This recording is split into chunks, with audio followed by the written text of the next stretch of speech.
Hi, poets!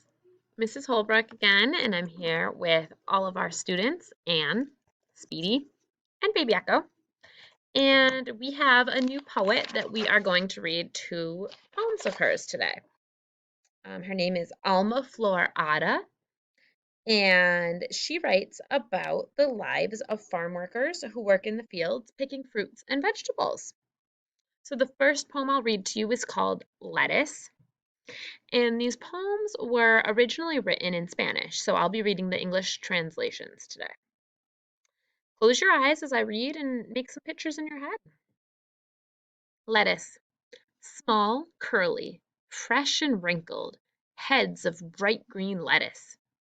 Empty boxes wait for us to bend our backs and fill them up.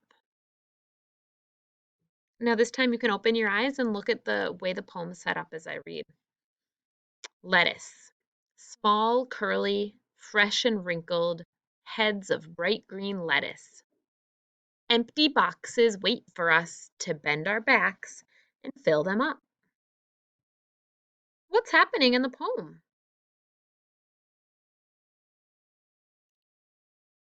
And maybe you have some students at home that want to answer. I know Anne does. The workers are picking lettuce. It says that there's a lettuce in the field. You're right, it does. It's describing all the lettuce out in the field. Okay, thank you. Speedy, they're filling boxes with lettuce. Why do you think that? Well, let me read back in the poem. It says the empty boxes are waiting for them, so they have to fill them up. Thank you. And Echo, what do you think the poem's about? They're working very hard. And what makes you say that? Well, it says they have to bend their backs. So I think they're bending over to pick all the lettuce, and it sounds like it's hard work. Thank you, Baby Echo. Great thinking about the poems. Okay, so what words did the poet use in this poem to describe the lettuce? What words are there? Small and curly, fresh and wrinkled. That's interesting because normally something fresh we don't think of as wrinkled, but when you picture lettuce, it does have wrinkles in it. And it said the color, bright green lettuce. Okay, so that told us about the size of it and the color and the texture, the way it feels. Let's look at our next poem called Peaches. Go ahead and close those eyes as I read.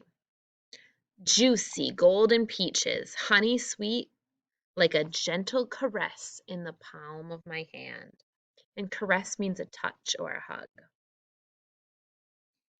I'll read it one more time and you can follow along. Look at it right here. It's just 4 lines. Juicy golden peaches, honey sweet, like a gentle caress in the palm of my hand. And the palm of your hand is the inside part. So, what words did the poet use here to help us imagine what the peach tastes like and looks like and feels like? Well, she said juicy and she said golden. I noticed the word honey sweet. That tells me it tastes so sweet like honey.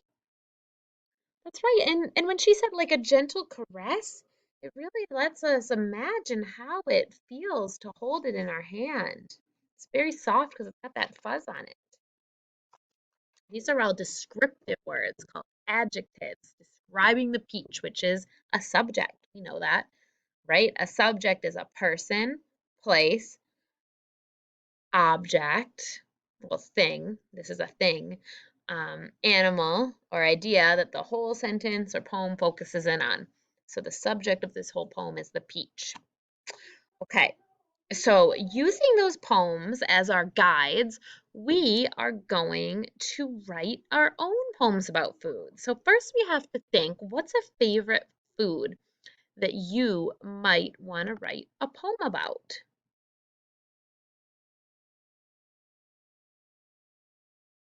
Have any ideas?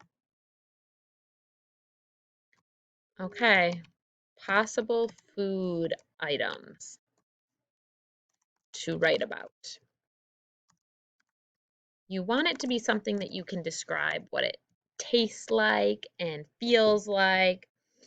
and smells like and what it feels like both in your hand and in your mouth. So pick some foods that could be really good for this. What ideas do you have? And you know what? I'm gonna put them in a little um, table like this. Okay, so what's one food? An apple. Okay, what else? Spaghetti. Okay, keep telling me whatever foods come to your mind.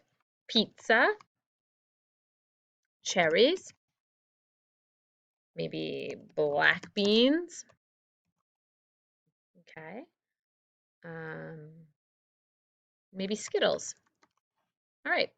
So what we're gonna do now, before we just jump into writing a poem, is we're gonna brainstorm some really good descriptive words. So you kind of have to ask yourself two questions. What do they look like? Three questions. What do they feel like? And what do they taste like?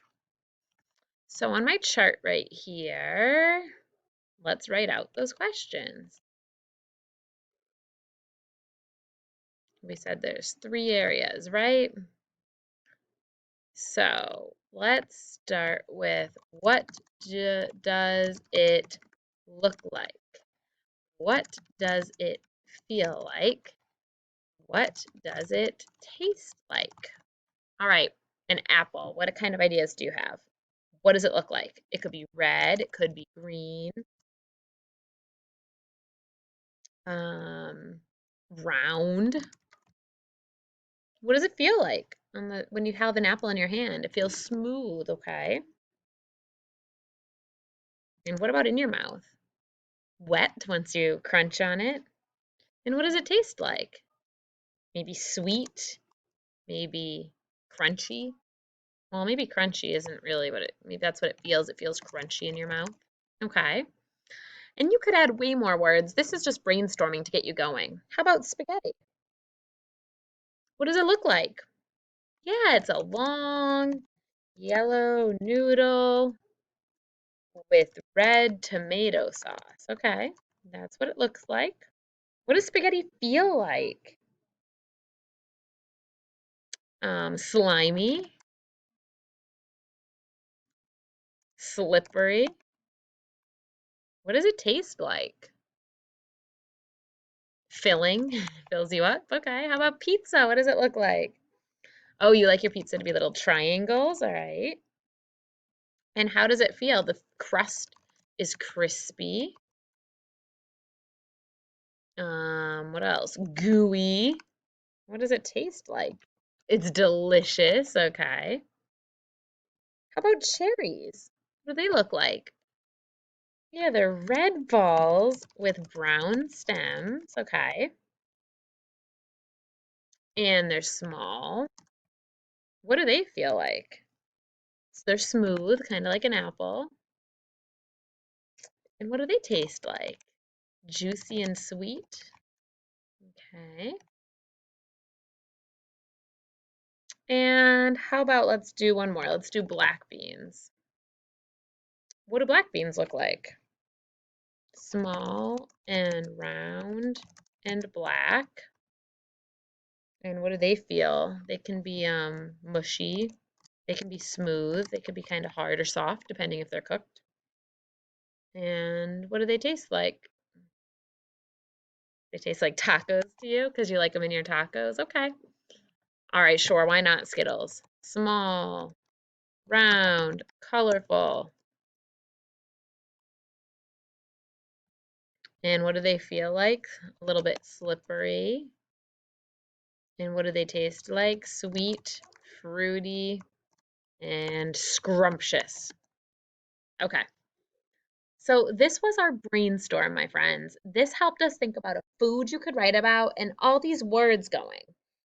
So the last thing I really want to get you started with before I tell you it's time to go do your poem is some ideas of how to start your poem. Because sometimes that's the hardest part is getting started. So ideas of how to start your poem. Well, you could do something like, I love, and then say your food. I love spaghetti. It's slimy and squishy and long.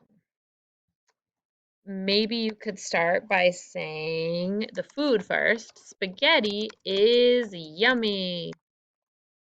Okay, these are two good ideas to help you start your poem. Use the slides to go back and help you think of descriptive words, because remember, I want you to try to write your poem about describing the way the food looks, feels, and tastes. Can't wait to read it.